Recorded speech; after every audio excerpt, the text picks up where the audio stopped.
हाय दोस्तों, welcome to Bindi study hub. आज का जो हमारा टॉपिक है वो मिसलेनियस है।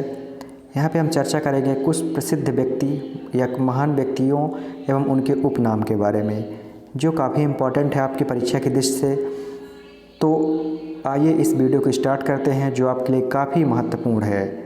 वीडियो के अंत तक बने रहें। देखते हैं, बात करेंगे अर्धनग्न फ़कीर।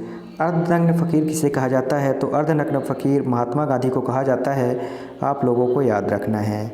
इसके बाद देखिए लोकमान्य। लोकमान्य जो उपनाम है वो बाल गंगाधर तिलक जी का है। किसका है? बाल गंगाधर तिलक का जो लोकमान्य उपनाम है यह बाल गंगाधर तिलक जी का है, आपको इसको याद रखना है। इसके बाद देखिए ये लोकमान्य किसको कहा जाता है? बाल गंगाधर तिलक को। इसके बाद आगे देखेंगे जो देश बंधु हैं। देश बंधु का टाइटल किसके पास है?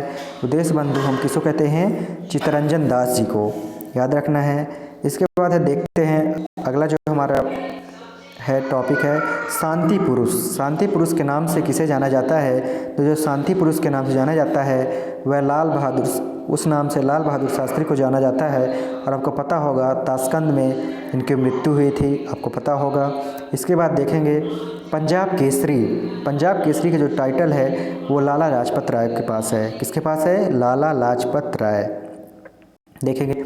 इसके बाद अगला जो बात करेंगे वह है लौह पुरुष। लौह पुरुष का टाइटल किसके पास है? सरदार वल्लभ भाई पटेल। और इनकी जो जयंती होती है वो आने वाली है 31 अक्टूबर को इनकी जयंती मनाई जाती है। और इनका जो जयंती मनाई जाती है उसे राष्ट्रीय एकता दिवस के रूप में मनाया जाता है। किस दिवस में? राष्ट्रीय एकता दिवस के रूप में मनाया जाता है। आगे चलते हैं भारत का नेपोलियन। भारत का नेपोलियन किसे कहा जाता है? समुद्रगुप्त को भारत का नेपोलियन कहा जाता है। याद रखना है आपको, भारत का नेपोलियन समुद्रगुप्त को कहा जाता है। और बात करिए यदि उड़न परी। उड़न परी के नाम से जिसे जाना जाता है वो है पीटी ऊषा। कौन है उड़न परी? पीटी ऊषा, आपको याद रखना है, पीटी ऊषा उड़न परी हैं।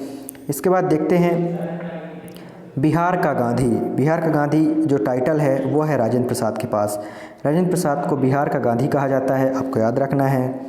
चलते हैं अगले टॉपिक की ओर, जो है हमारा निर्मल हृदय। निर्मल हृदय की बात करें तो निर्मल हृदय मदर टेरेसा जो हैं उनको निर्मल हृदय के रूप में जाना जाता है, तो आपको याद रखना है। निर्मल हृदय का जो टाइटल है वह मदर टेरेसा जी के पास है। इस आगे बात करेंगे बाबूजी। बाबूजी का टाइटल जो है वो जगजीवन राम के पास है। किसके पास है? जगजीवन राम के पास, आपको याद रखना है। जितने भी टाइटल हैं सभी को याद रखना है, सभी आपके लिए इम्पॉर्टेंट हैं। इसके बाद देखेंगे जो ग्रैंड ओल्ड मैन का जो टाइटल है वह दादा भाई नौरोजी के पास है। किसके पास है? Grand old man of India जो कहा जाता है वो दादा भाई नौरोजी को कहा जाता है, आपको इसको याद रखना है। Grand old man of India दादा भाई नौरोजी हैं। इसके बाद देखेंगे जो सीमांत गांधी। सीमांत गांधी किसे कहा जाता है? खान अब्दुल गफ्फार खान। किसे कहा जाता है सीमांत गांधी? खान अब्दुल गफ्फार खान। इसके बाद आगे देखते हैं दीन बंधु। आपको याद रखना है दीन बंधु, बंग बंधु और देश बंधु में आपको कन्फ्यूजन नहीं होना है, यहीं पे आप कन्फ्यूज होते हैं और इसीलिए यह पार्ट ज़्यादा पूछा जाता है। तो देखेंगे दीन बंधु के नाम से जो जाना जाता है वह है CF एंड्रूज। जो दीन बंधु के नाम से जाना जाता है वह CF एंड्रूज साहब को जाना जाता है दीन बंधु के नाम से। यदि हम बात करें बंग बंधु को देखें तो बंग बंधु का जो टाइटल है वो शेख मुजीबुर रहमान के पास है। किसके पास है? शेख मुजीबुर रहमान के पास है, आप लोगों को याद रखना है। आगे देखेंगे बहुत फेमस हॉकी के जादूगर। हॉकी के जादूगर के नाम से जाना जाता है मेजर ध्यानचंद को। और जो 29 यहाँ पे देखेंगे जो हॉकी के जादूगर हैं वो मेजर ध्यानचंद हैं। और इन्हीं के जन्म दिवस पर राष्ट्रीय खेल दिवस मनाया जाता है, आपको याद रखना है। और हाल ही में राजीव गांधी जो खेल रत्न पुरस्कार मिलता था, जो खेल के क्षेत्र में सबसे बड़ा पुरस्कार था, उसका नाम बदलकर मेजर ध्यानचंद कर दिया गया है। और राजीव गांधी के जो पुरस्कार की बात करें वह 1991 से दिया जाता था, उसका नाम बदलकर मेजर ध्यानचंद पुरस्कार कर दिया गया है, आपको इसको भी ध्यान में रखना है, आपके लिए काफ़ी इम्पोर्टेंट है।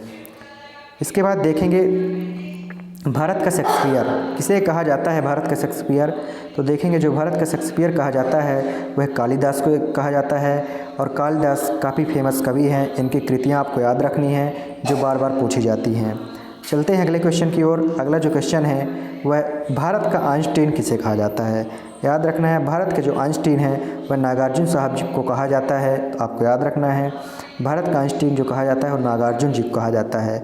इसके बाद बात करेंगे, ये सब आए हुए क्वेश्चन हैं। इसके बाद हम बात करेंगे आधुनिक मीरा। ये काफ़ी कंफ्यूजन भरा क्वेश्चन है। जो आधुनिक मीरा है वह महादेवी वर्मा जी को कहा जाता है। आधुनिक मीरा, आपको इसको ध्यान में रखना है, काफ़ी इंपॉर्टेंट क्वेश्चन है, इसकी आने की संभावना सबसे ज़्यादा है। यदि हम देखें इसके बाद अगला क्वेश्चन जो देखते हैं, भारत कोकिला के नाम से किसे जाना जाता है? जो भारत कोकिला के नाम से जाना जाता है वो सरोजिनी नायडू को जाना जाता है। ये दोनों इंपॉर्टेंट हैं, काफ़ी इंपॉर्टेंट है आपके लिए और कंफ्यूज करते हैं। तो आधुनिक मीरा महादेवी वर्मा है और भारत की कोकिला जो है वो सरोजिनी नायडू हैं, आपको याद रखना है। इसके बाद देखेंगे अगले, शहीद आजम किसे टाइटल मिला है? शहीद आजम, शहीद आजम से सरदार भगत सिंह को जाना जाता है। शहीद आजम के नाम से किसे जाना जाता है? सरदार भगत सिंह को, तो आपको इसको भी याद रखना है। इसके बाद बात करेंगे जो अगला हमारा फैक्ट है वो है लेडी विथ लैम्प, काफ़ी इंपॉर्टेंट है आपके लिए। लेडी विथ लैम्प है वो टाइटल है फ्लोरेंस नाइटिंगेल। किसके पास है टाइटल? फ्लोरेंस नाइटिंगेल के पास। आपको इसको याद रखना है, काफ़ी इंपॉर्टेंट है, वेरी मोस्ट है। Lady with lamp Florence Nightingale है। कौन है lady with lamp? Florence Nightingale. तो आपको जितने भी हमने यहाँ पे क्वेश्चन डिस्कस किए, जितने भी फैक्ट डिस्कस किए, सारे फैक्ट आपके लिए इंपॉर्टेंट है। आप इनको एक बार देखें, 2 बार देखें, याद करने की कोशिश करें। 2-4 बार आप इसको रिपीटली पढ़ेंगे तो आपको याद करने की ज़रूरत नहीं पड़ेगी, आपको याद हो जाएगा। यदि आप हमारे वीडियो की PDF प्राप्त करना चाहते हैं तो हमारा जो टेलीग्राम चैनल है वो हमारे चैनल के नाम पर ही है। कैपिटल लेटर में आपको बिंद स्टडी हब लिखना नाम का जो चैनल है उसे आपको ज्वाइन करना है, वहाँ से आपको इसकी PDF प्राप्त हो जाएगी। यदि आपको हमारी ये वीडियो पसंद आई हो और आप यदि इसी तरह की वीडियो पाना चाहते हैं, देखना चाहते हैं, तो हमारे चैनल को लाइक शेयर सब्सक्राइब करें। मिलते हैं इसी तरह एक और मिसलेनियस टॉपिक के साथ।